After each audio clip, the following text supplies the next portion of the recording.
Mi ha fatto scendere dalla macchina. Non capisco perché è scappato. Avevo paura. Pensavo fosse il mio migliore amico.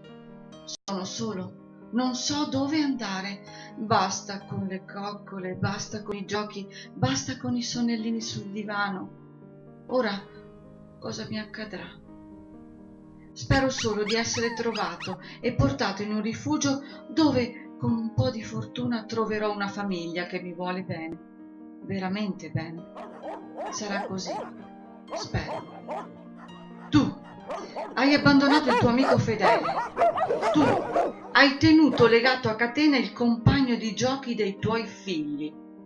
Tu, sì, tu, meriti di essere rinchiuso in un box in attesa che qualcuno venga a cercarti.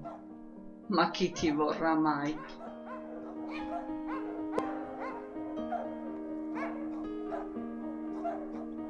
Oltre che con la giustizia, tu dovrai fare i conti con la tua coscienza per tutta la vita.